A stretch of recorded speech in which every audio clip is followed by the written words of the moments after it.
भावे जीवन यज्ञ समर्पण, भावे जीवन यज्ञ समर्पण, समिधामय ही काया साधन, भावे जीवन यज्ञ समर्पण।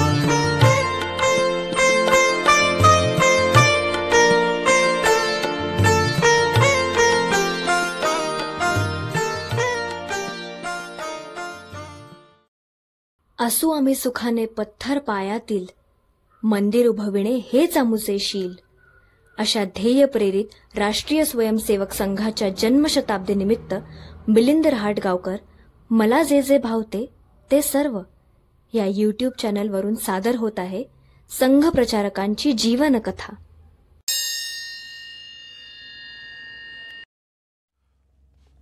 पानगळ नसलेला वसंत, वसंतराव चिपळूणकर। पानगळ निसर्गाचा एक नियम। पानगळ केवळ झाडाझुडपांनाच नसते तर व्यक्तीच्या जीवनातही होत असते। ज्यांच्या जीवनात पानगळ नसते तसे फारच कमी लोक असतात। व्यक्ती जेव्हा खऱ्या अर्थानं स्थितप्रज्ञ होते तेव्हाच ती पानगळीपासून दूर राहते। असेच पानगळ नसलेले एक व्यक्तिमत्व म्हणजे राष्ट्रीय स्वयंसेवक संघाचे प्रचारक वसंतराव चिपळूणकर।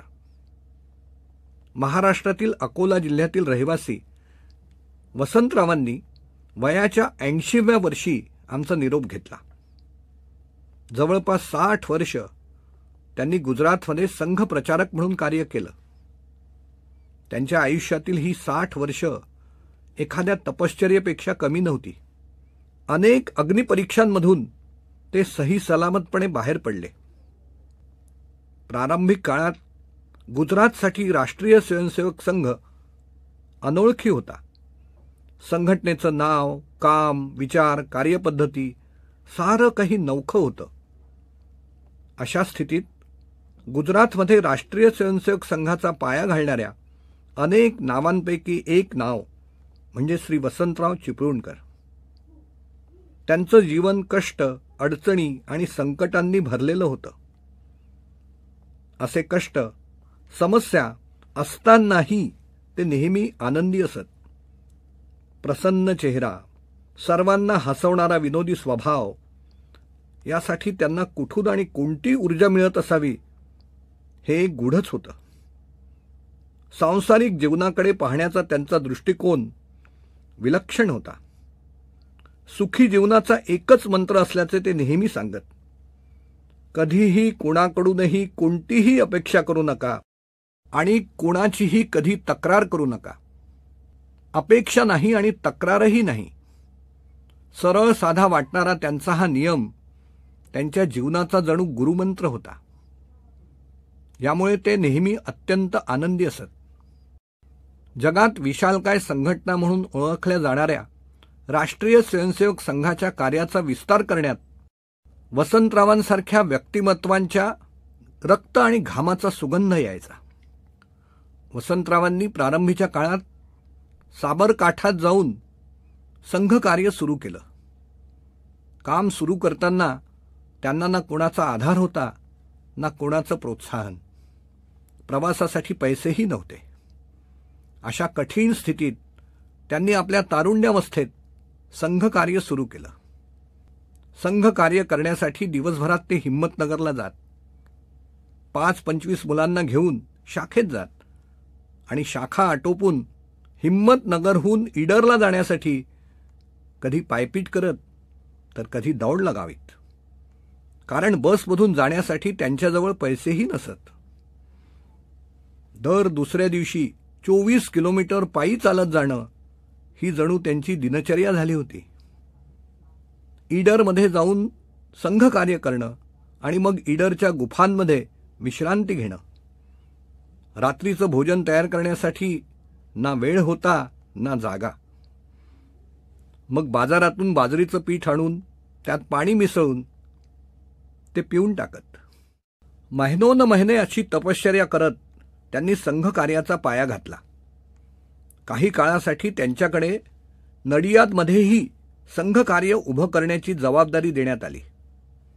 तेथे राहण्यासाठी त्यांना संत मंदिरात एक खोली मिळाली होती आणि मग हळूहळू या भागात संघकार्याचा विस्तार होऊ लागला. नडियादच्या शाखेत येणारे 1-2 स्वयंसेवक भाजी विक्रीच्या व्यवसायात होते. कधी कधी उत्साहात येऊन ते वसंतरावांना भाजी भेट म्हणून देऊन जात. भोजनासाठी त्यांना भाजी उपयोगी पडेल असं या स्वयंसेवकांना वाटत होतं. पण वसंतरावांजवळ भाजीसोबत खाण्यासाठी दुसरं काही नव्हतं हे त्यांना कसं ठाऊक असणार. वसंतराव मात्र त्यांना मिळणारी पत्ताकोबी, टोमॅटो, कांदा यांचं कच्चं सलाड करून खात आणि त्यात आनंद मानत.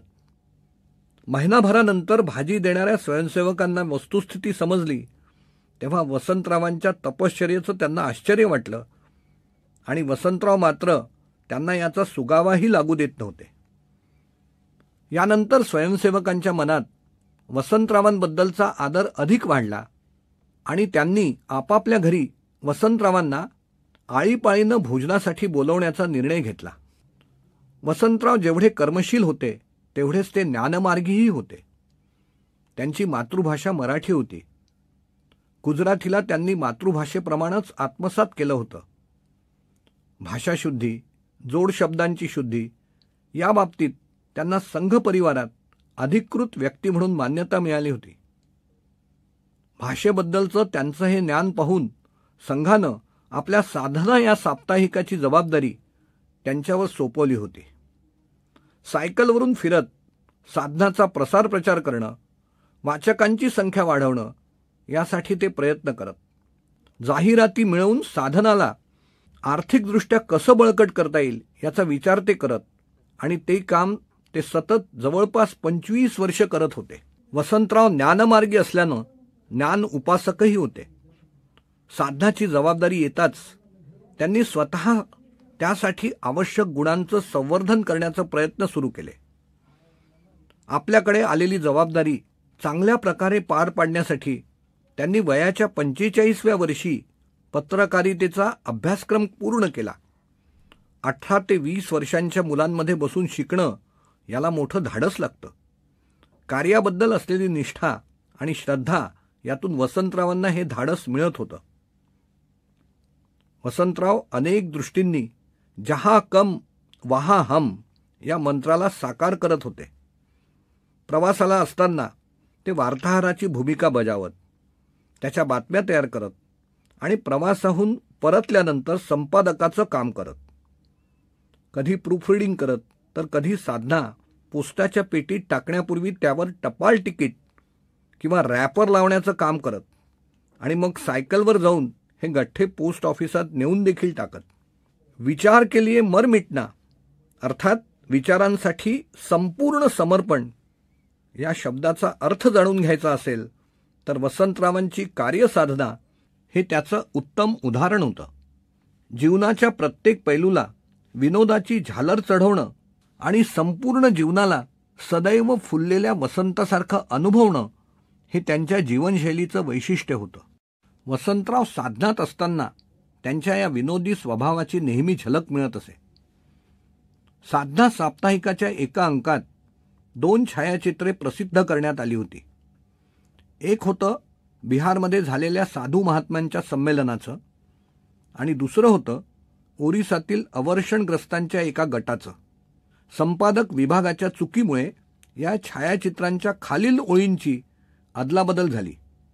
साधू महात्म्यांच्या छायाचित्राखाली लिहिलं होतं ओरिसातील अवर्षणग्रस्त आणि अवर्षणग्रस्तांच्या छायाचित्राखाली लिहिलं होतं साधू महात्म्यांचं संमेलन. त्यावेळी माननीय वकील साहेब गुजरातचे प्रांतप्रचारक होते. त्यांनी वसंतरावांना याबद्दल विचारलं. वसंतरावांनी अतिशय निरागसपणे उत्तर दिलं, वकील साहेब, प्रूफ रिडिंगची जबाबदारी माझी आहे. त्यात काही चूक झाली असल्यास मला सांगा.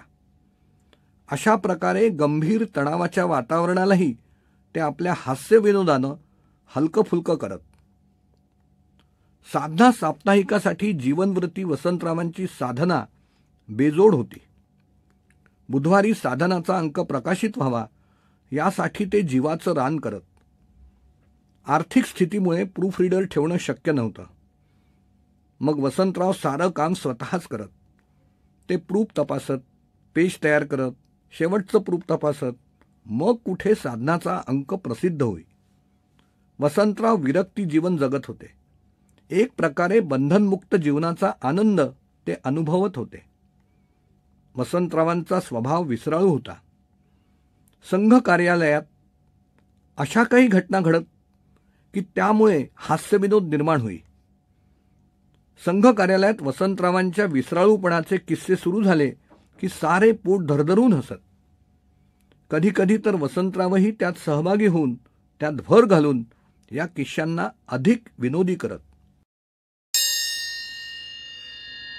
हा लेख, अभिवाचन आणि सादरीकरण आपल्याला आवडलं असेल तर लाईकचं बटन दाबा, शेअरचं बटन दाबून हा लेख संघाच्या समर्थकांना, संघ स्वयंसेवकांना आणि समाजातील सज्जन शक्तीपर्यंत आपण अवश्य पोचवावा ही विनम्र विनंती.